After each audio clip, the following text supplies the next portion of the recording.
Hello, everybody, and welcome back to Football Manager Experiments. We are here with part 5 of our York City World Class Youth Academy Challenge, where we have given York City the world's best youth academy to see if it can help power them up to the Premier Division.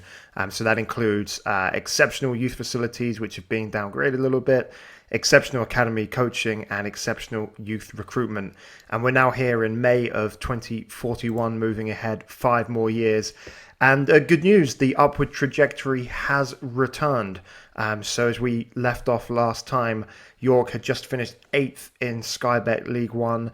The next year, they were crowned champions of Sky Bet League One, the 2036-37 season, followed by doing what they couldn't do some 6 or 7 years earlier, which was stay in the championship in their first season.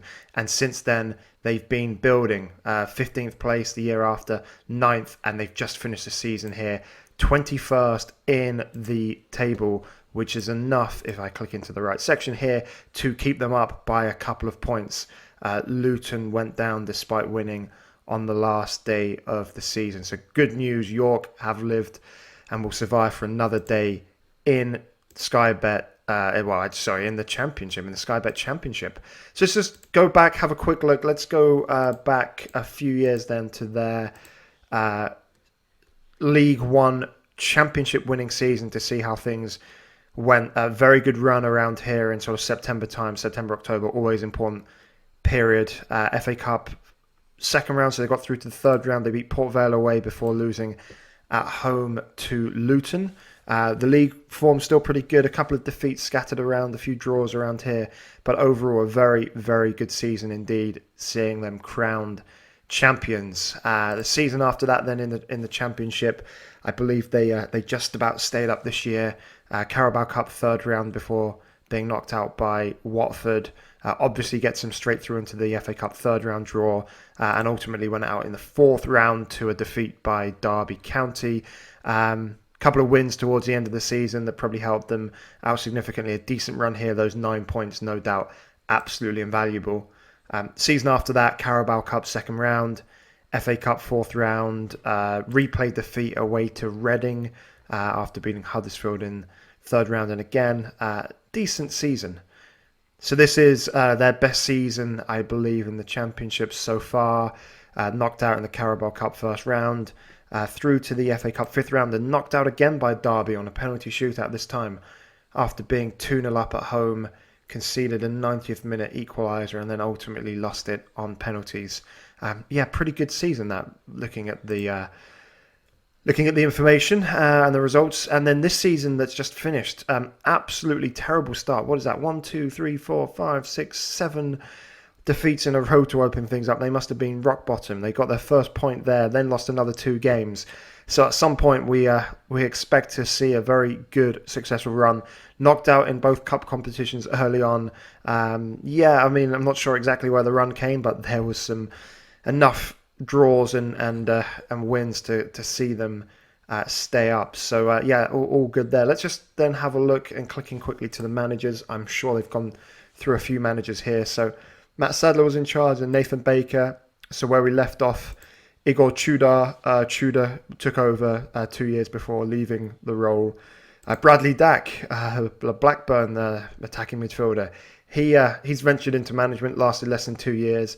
And at the moment, James McPake is in charge. He has been there for just 167 days at this moment in time. We'll also just check and have a look in terms of, apologies here, the staff.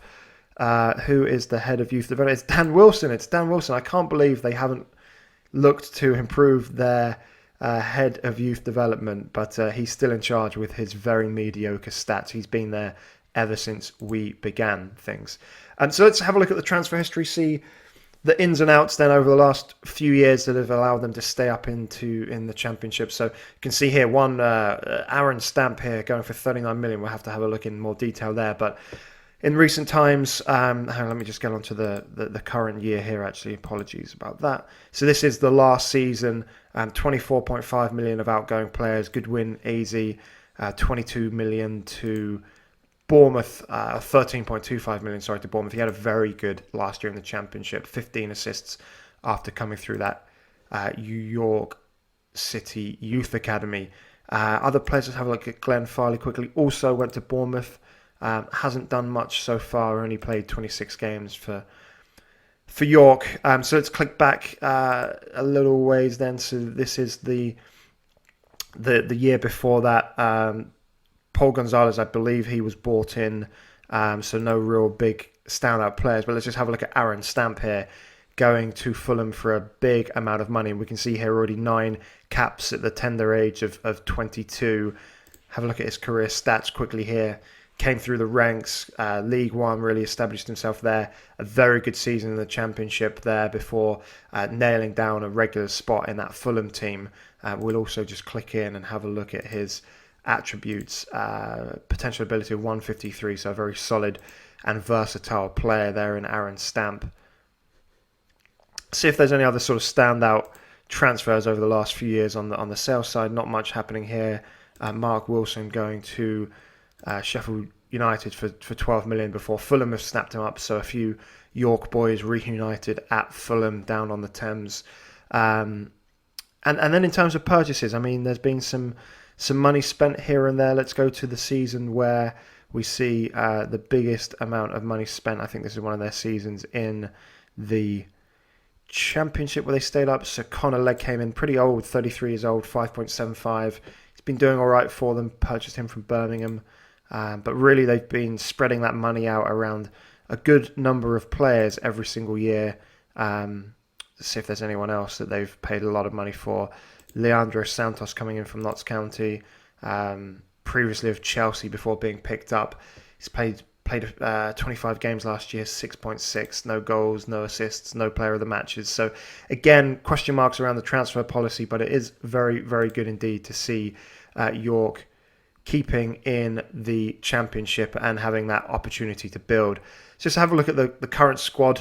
We will also have a look at the wage structure this time, so see who the standout players are. Bob Rogerson here. He is a 17-year-old. He looks like he's come through the academy. Yeah, he certainly has. He's played 41 games last year, 8 goals, 5 assists. That's very respectable indeed for such a young player. Let's have a look at his ability here. Potential ability of 189. This guy could very well be a future England star with that potential ability. Very, very good to see indeed. Has already been capped at the under-20 level and playing regular Championship football at the age of 17. So good to see the Youth Academy continues to produce players that are making regular starts for York. We've also got Jeremy Graham here, made 26 appearances as a right-sided defender. And I think looking at the names, that's probably the standout players at this moment in time. Let's have a look at Rich Constable here. He could be another one that's come through the ranks. He sure has. Very impressive season, actually. Striker, midfield left, attacking midfielder. 17 goals in 36 games, no doubt crucial for York's success. So let's just have a look at his stats as well here. We see a potential ability of 126, so he's very much at the peak of his powers, and yeah, he's a phenomenal player. Currently wanted, if I'm not mistaken. No, he's not wanted, but he is looking very good indeed there. Let's just have a quick look at the wage structure as well, see how they're doing. Few players, 27,000, quite a lot of money there, and then yeah, pretty standard, I think, for a Championship side. So let's click into the club details quickly here, see how things are going. Reputation has grown significantly, no surprise there, 5741. Club attendance has increased significantly as well, so all boding well. Onto the finances. Wow, look at that bank balance. That is very, very interesting to see. I'm scratching my head at why the bank balance is so low. I mean, is it the wage budget? Is it just the lack of revenue coming in from the gate receipts with their relatively small stadium? But minus 1.5 million at the transfer budget, though, is still 18 million somehow. This does not make much sense whatsoever to me. If anyone does know why, I would be very keen to understand in the comment section. In terms of the facilities, we are looking at the same size stadium, the York Community Stadium.